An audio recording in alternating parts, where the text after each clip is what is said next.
Hello everybody, welcome to another video. Today it is the 11th of September and we have a lot of explosive updates today. I'm going to keep the video concise, but there are developments along the border between Dnipro and Donetsk.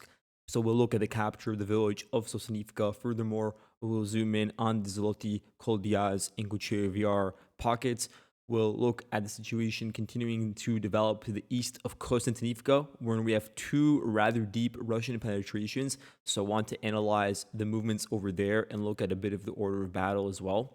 We'll finish off by looking at the Serebriansky forest because yet again the Russian forces have been able to close one of the larger protruding salients that the Ukrainians continue to hold on to up until its final hour. But let's zoom in over here and begin by looking at two concurrent Russian advances within Dnipro Oblast. So these are rather significant. First and foremost, the Russians from the 135th Assault Battalion. This is a unit that operates independently, very similar to some of these independent or separate Ukrainian assault regiments and assault battalions. And so you have a similar Russian iteration. And so that unit was able to storm, at the very least, the southern parts of Novomykolaiivka. You can see over here the video from September 11th, which shows that they were able to enter into the tree lines in the southern chunk of the village. And from there are now conflicting reports about the complete capture of the village. That's not confirmed yet, but at least this chunk over here, which appears to be sort of cordoned off from the northwestern part of the hamlet, this southern chunk does appear to be under Russian control. It amounts to 1.7 square kilometers of territory taken over by the Russians today, and an advance of about 1.8 kilometers westwards. And we talked about this exact scenario in yesterday's video, the fact that there would be accumulations of Russian forces in Zaporizhzhia, using it as a forward linchpin to then attack deeper into the Ukrainian lines. We can see that manifest over here with the entry into Novomykolaiivka. It's also south of the second line of defense meant to safeguard Zaporizhzhia. And so the line is being undermined from the north, where we see the capture of areas like Sosnivka, and also to the south of it.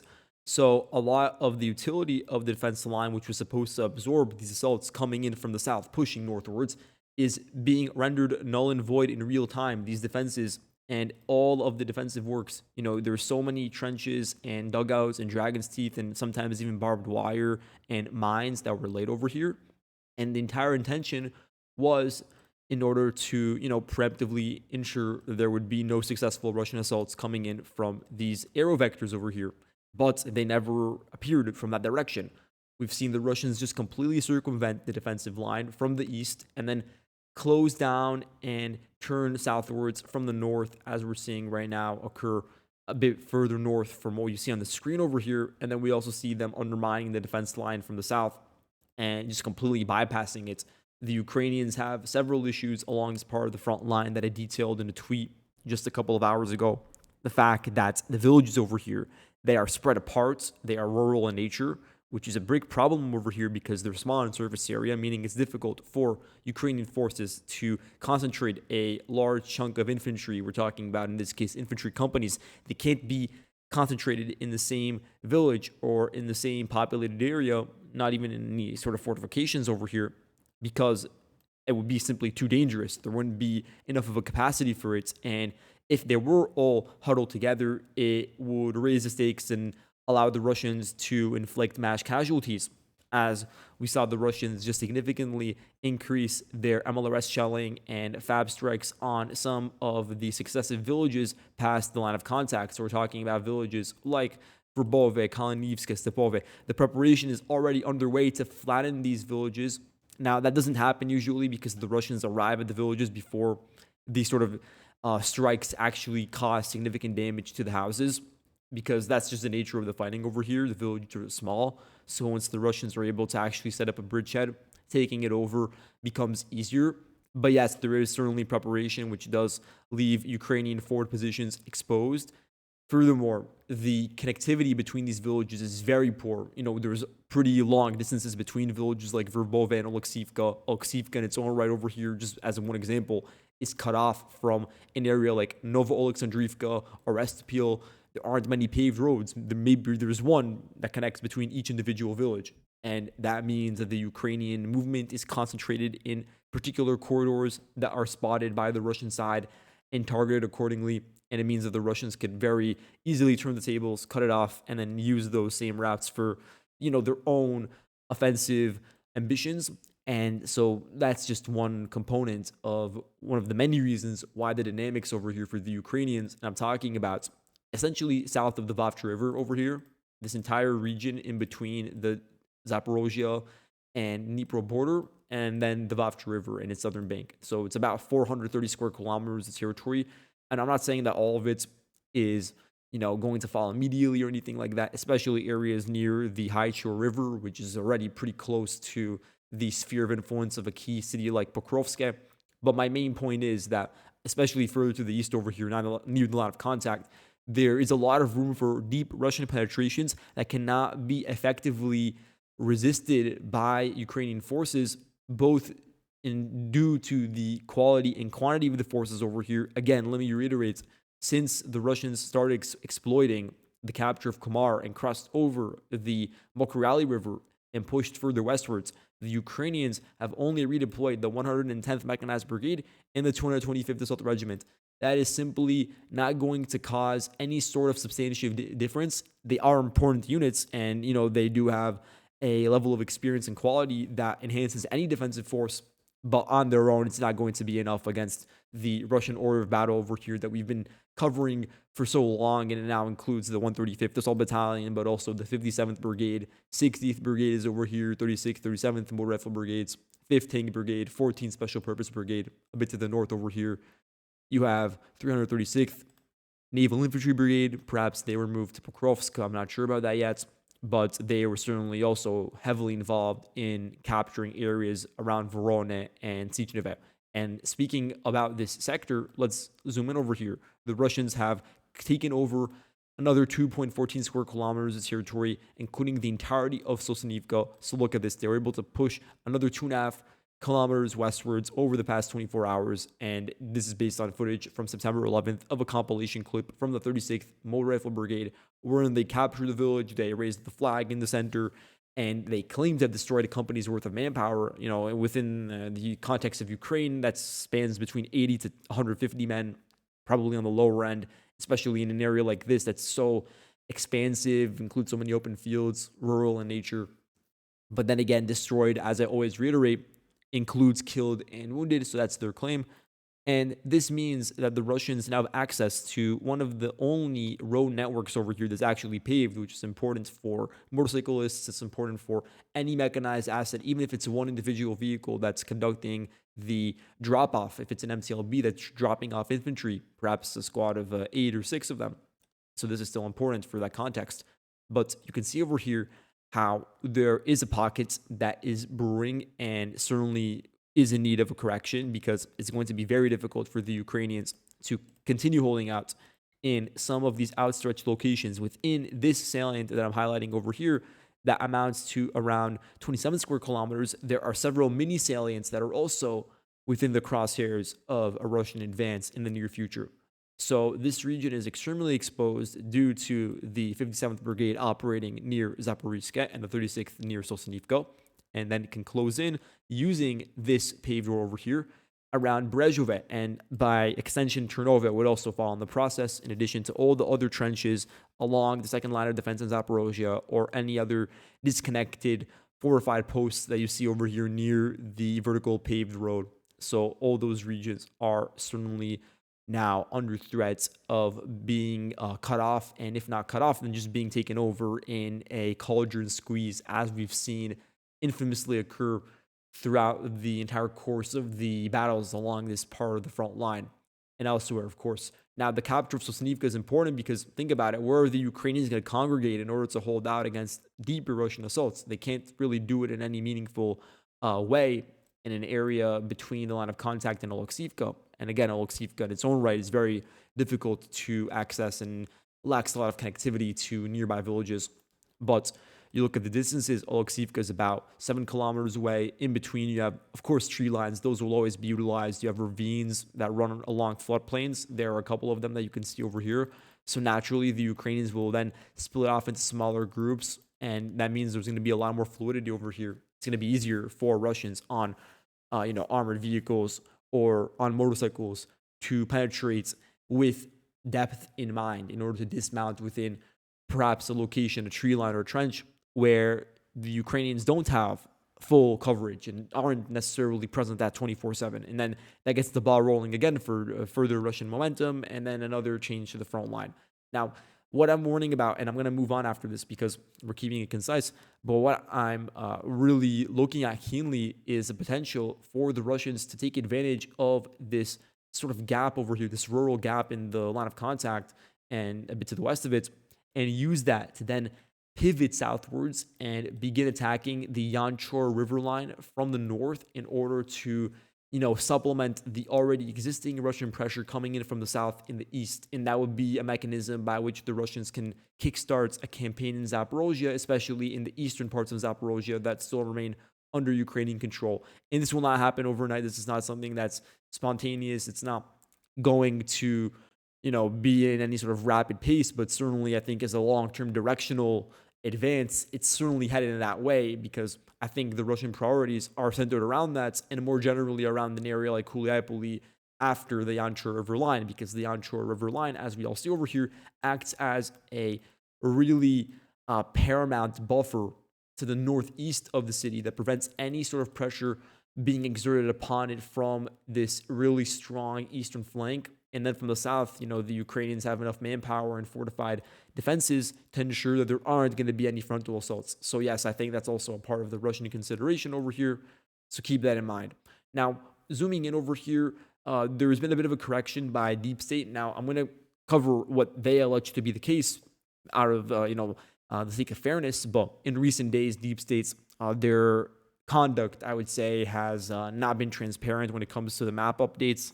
They're waiting 3 days before providing updates, despite the fact that they used to have daily updates, and they're leaving these massive gray zones that leave so much room for ambiguity and means that it's very difficult to draw conclusions solely based off of their map, which is why I've significantly reduced my reliance on Deep State's reporting and their maps in general. But just for the sake of it, they did indicate in their recent update that the Russians took 1.1 square kilometers of territory just to the north of Pankivka. Now, I think this is just a correction to the front line. I don't think this is anything too recent, but this would indicate that the Russians, at a certain period of time after the Ukrainian counterattacks, worked to broaden the width of the salient, despite the fact that, in terms of the actual depth northwards, it was being cut down and chewed upon significantly and it's still in a tenuous state, especially due to recent Ukrainian advances to the west of Kucherov Yar, for instance. And Deep State's also very clear about this. They claim that there's a very narrow corridor leading between the, general Russian base west of the Toretsk River, and then from there all the way up until Kucherov Yar. I think it's a very narrow salient that still exists over here, something looking as opposed like this in terms of its extent. You can see over here, I'm trying to draw it off of memory. But again, we have to keep in mind that the Russian forces are on a daily basis conducting dozens of fab strikes over here on locations that the Ukrainians are starting to take over and starting to consolidate their presence in, including in a lot of tree lines and also in dugouts. So that can give us an indication of where the Ukrainians are actually stationed and where are their forward positions.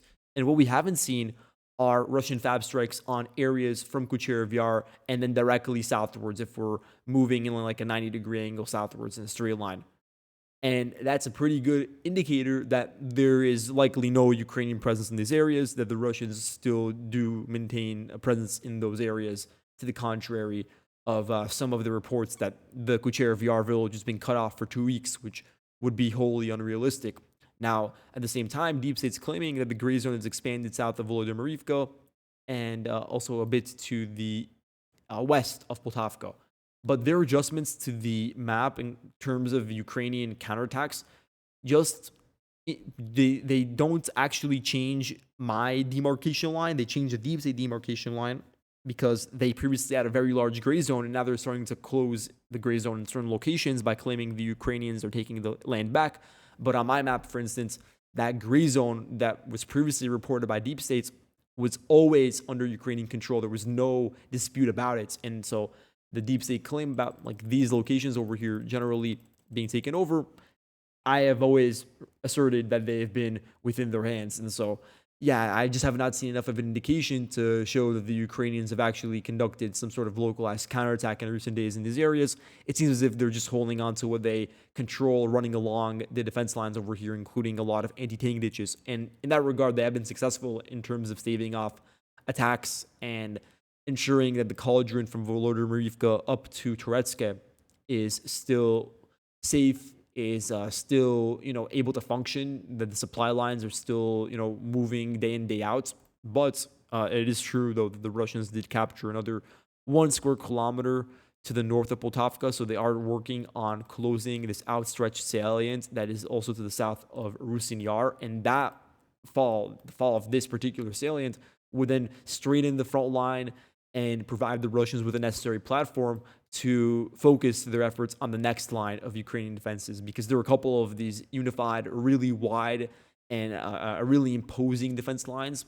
And that's a benefit that the Ukrainians have over here. The detriment is the fact that they don't have any major settlements nearby that they can use as operating bases, that they can use to congregate forces in a similar fashion to the Dnipro area. But over here, it's a bit different because, first of all, the drone crews are very strong. Infantry can be moved via vehicles. They are mobile, so they can be moved to trenches to engage with the Russian forces. And the defenses over here are built to directly absorb attacks coming from the same direction in which the Russians are attacking. And so, in this case, it's more effective, and it did line up, I suppose, the ideal vision for the defenses with the comported reality. Now, to zoom in over here on Yablonka, we have a video compilation from the 104th Battalion, specifically the Odis unit, something like that, Odin's Wings or something like that. That's the name of the drone group. And it's from the 109th TDF Brigade. They are a mainstay in Yablonka, and they have been for like 5 months or maybe even more than that.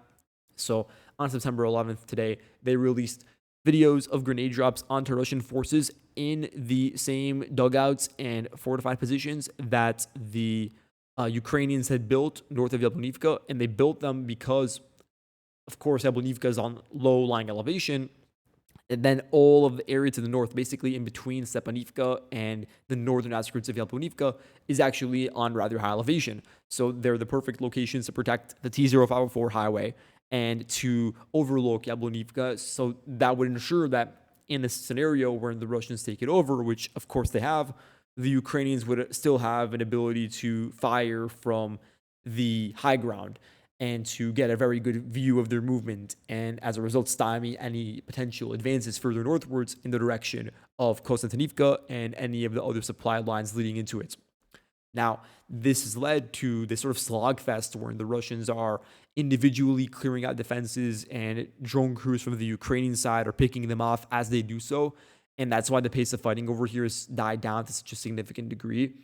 And even over here, this narrow corridor between Klebanbek Reservoir and the Russian forward positions in Alexandru Kalinove, even though it's only 1.5 kilometers, the Russians have not cut it off yet because of the large, in effect, gray zone. Even though the map doesn't really show it, in reality, when it comes to experiencing the battle firsthand, there is a large kill zone, I would say.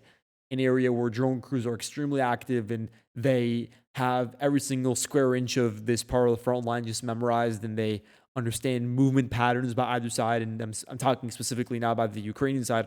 And as a result, they've been able to stymie any sort of Russian efforts to cut off the reservoir. And it's not a major priority now for the Russian side either, because any sort of withdrawal by the Ukrainians of whatever small garrison they retain south of the Klebanbek Reservoir is certainly not occurring from this western valve over here. It's going to occur through the village of Klebanbek. So, having a soldier physically man the reservoir isn't necessarily the highest priority for the Russians now.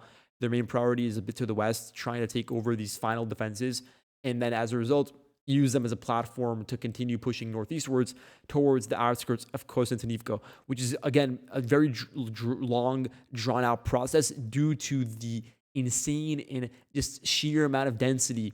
And these defenses, they actually are well-built. They do contain barbed wire at the entrances. And there are underground components. There are underground components that the Ukrainians have connected to various tunnels. and they're able to absorb the shock of some FAB strikes, probably not most of them, especially at a close radius, but certainly FPVs. So, yeah, just keep that in mind. And that's pretty much it for Yablonka, an area where we've seen the pace of advances die down recently.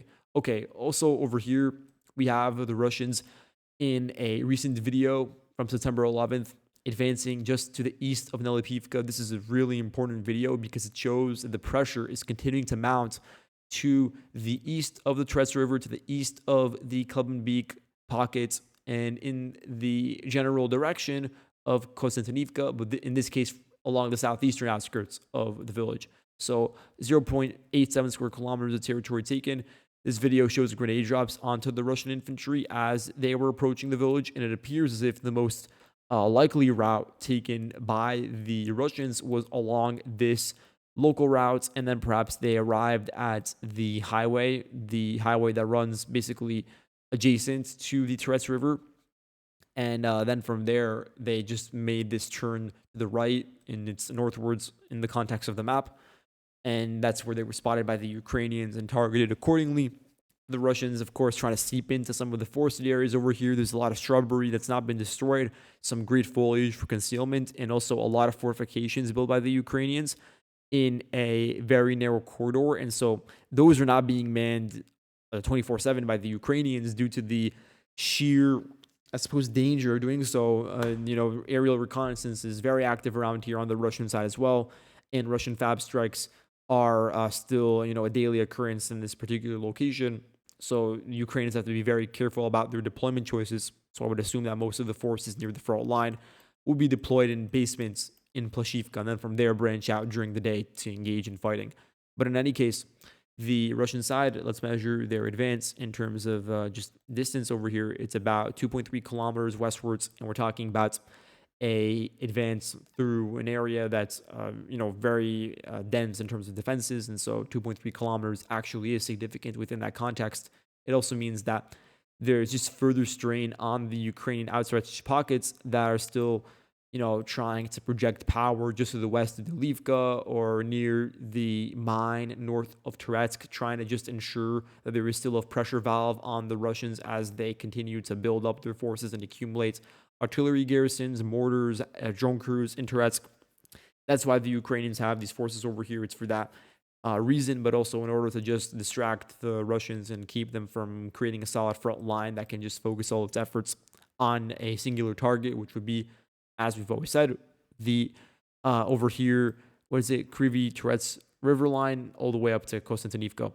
So again, important update. We'll see if they're able to consolidate their advances over here, the Russians, within Elipivka itself, and then from there, see what's the status of Klashivka and the entire river line, because we're talking about an area, I suppose, that the Ukrainians still control of about 1.5 kilometers between the Russian salient and the Klemenbeek pockets. So we're talking about very fine margins, and the Ukrainians, regardless of that fact, they're still trying to drag it out because, as we said before, they want to ensure attention is still focused on that rather than the more important defensive sort of jewel for the Russian side, the main Ukrainian defensive node in this area. But at a certain point, there really is no room for escape, and we've seen that's a very important theme. It's a recurring theme, I should say, because we're seeing that happen with the Serebriansky forest. We're seeing it happen with some of the pockets in Dnipro, and maybe even now with his pockets to the north of Alexandro-Shultine.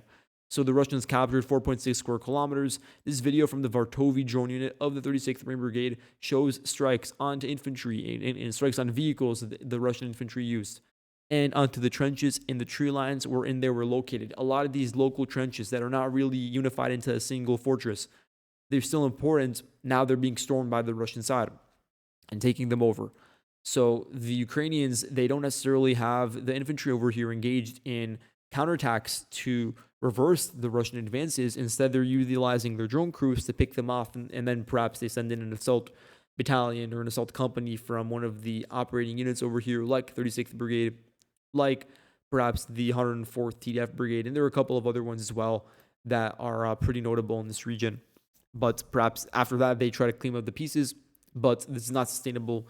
because we're looking at an area that's so expansive that there are so many opportunities for breakthroughs, so many open areas that can be exploited by motorcyclists, by troops on foot that evade Ukrainian aerial reconnaissance. So now the consequence is that we have this major salient, and it's not even a single unified salient. There are mini salients like this one over here that you see that protrudes just to the west of Kostyantynivka along the Donbass Canal. So there are all of these outstretched locations. There's a lack of cohesion, and the Ukrainians, again, are continuing to drag the fighting over here because they don't want to yield 24 square kilometers to the Russians without, first using it as a chip to buy time, because then losing it would immediately give the Russians a very solid foundation by which to attack Pratichny, and then from there, the eastern outskirts of Kostyantynivka. So you can see how, yet again, it's all closing in on this particular city. And we're talking about a large geographic area that includes some isolated defenses. It includes forested areas, ravines. So certainly a location that the Ukrainians would prefer to hold on to, but it is difficult to do so from just a manpower perspective because, again, there are not many locations within the salient in which they can congregate in a safe manner.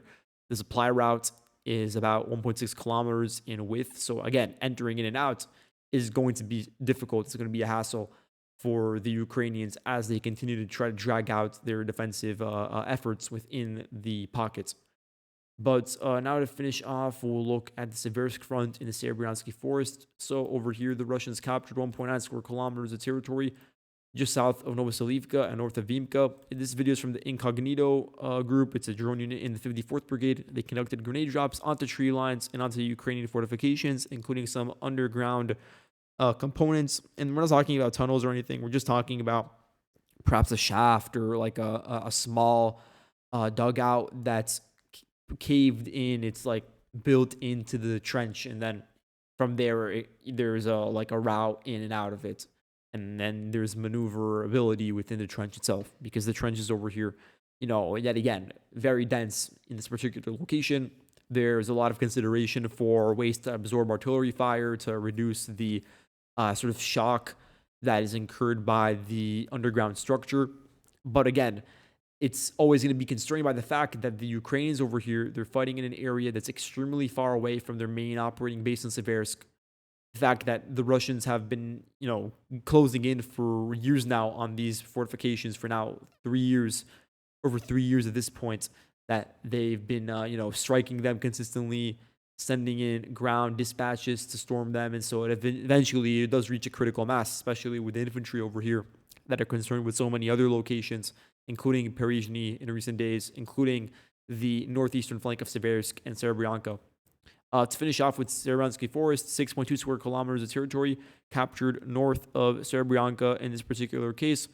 And we can see that the, I suppose, most excessive Ukrainian positions, the ones that, even for me, it was shocking to conceptualize a scenario wherein you had, even if it's a couple of dozen of them, just Ukrainian forces operating over here in a very narrow, very tight patch of territory in a forested area near the Donetsk River, near some of the nearby lakes.